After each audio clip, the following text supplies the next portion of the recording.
Oops, just stepped on a gun.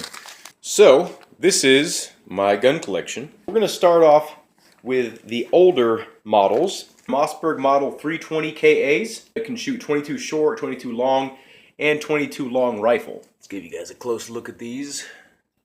These are not mine. These are my father's. This is a Winchester Model 63, chambered for 22 LR. And I, refinished it. There was rust everywhere, and the wood was all dried out and chunked up. So I refinished it basically, and now you can see that the receiver is still some pitting, but it's a very old gun. Very nice. This is a Hatsan Escort Magnum semi-automatic shotgun here. It's chambered for 12 gauge, 2 3/4 and 3-inch Magnum shells. Next we have the Mossberg MVP Patrol in 7.62 by 51 NATO. 308 Winchester also runs fine in this gun. This is the original stock it came with. This next one is a Mossberg 500, and I just recently refinished the wooden furniture. Used to be this brown color, now it's an ebony, and it kind of looks nice with the gold trigger and the chrome bolt right there. This is a Ruger American Ranch, chambered for 300 blackout. This next one is a sort of a Frankenstein AR-15. It's got an MFT minimalist stock on it. The buffer tube, buffer itself, and the spring is all from Spikes Tactical. Rainier ambidextrous charging handle.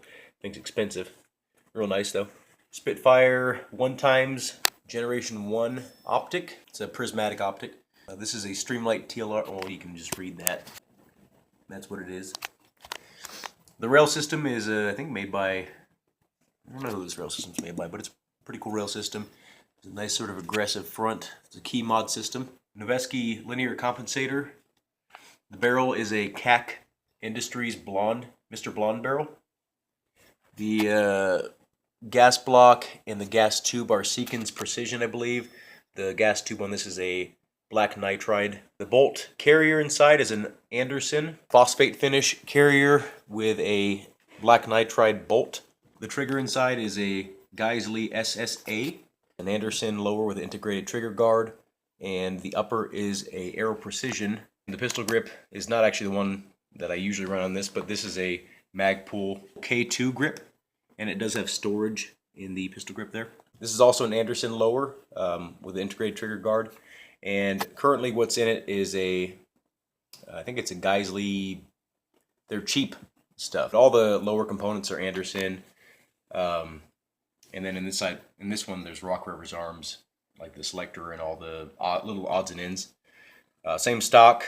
Charging handle is Strike Industries. This is a conversion upper that I built. So it has an Anderson 223 Wild barrel, and this conversion shoots Force on Force ammunition by ATK. And it makes it to where you can shoot your own rifle and use it in force-on-force situations, like to shoot other people for fun. It's non-lethal ammunition. Another Spitfire, same generation, same everything.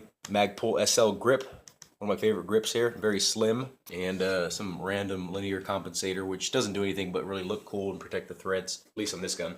This is a CBC Industries burnt bronze upper. Everything on this is CBC Industries, except for the charging handle, which is a Strike Industries, and the optic, of course, which is a Vortex Strike Eagle 1:6 illuminated.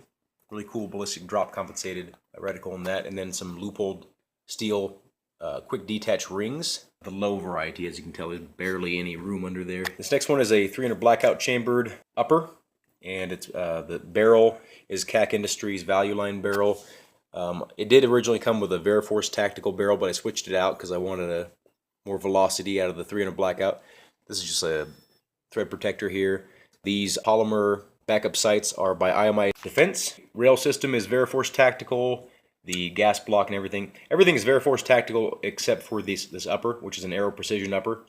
And this is a Vortex 1:4 non-illuminated Crossfire 2, I believe. And same scope rings as the last one. And this last one here is a Scorpion Evo 3 S1. I do plan on changing out this pistol grip. Original stock, it folds here. And I have rounded off all the hard edges on this thing because it's super sharp everywhere. And I've also chopped off the selector here on the right because it digs into your hand. Smoothed out the trigger pull by bending the trigger spring. You can unscrew this here, and underneath is a half by 28 threads for standard 5.56 muzzle attachments. It has this cool little retention system here that locks into these grooves on the flash hider. It's cool. The sights on top are IMI Defense polymer backup sights. Now onto the pistols. This is a 22 LR or 22 short or 22 long chambered Harrington and Richardson model 929. It's pretty nice. It's a like blued steel. Pretty simple sights.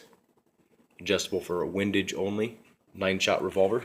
Single and double action. This is a single and double action Beretta 92 FS. And this is actually my wife's.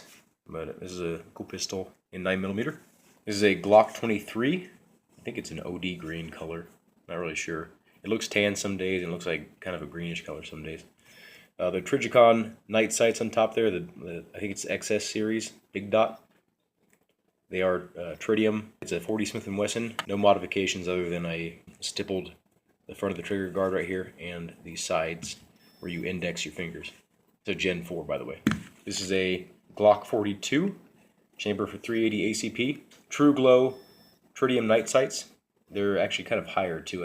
I think they're for suppressor use, but I'm clearly not using a suppressor in this because I don't think they make a threaded barrel for this. No modifications besides I channeled out this little finger groove section, relieved some of the pressure off my middle finger knuckle. And this last pistol here is a Taurus PT22, and this is actually currently broken. There's no firing pin in it, and the slide is actually cracked in half in the front here. You can kind of see it bulging right there, and it has a fracture right there. And well, this was built, I think, in 1996, I think. And this is my first firearm. So I'm actually sending this in to actually get this repaired. So that's going to be cool. Anyway, have a good day.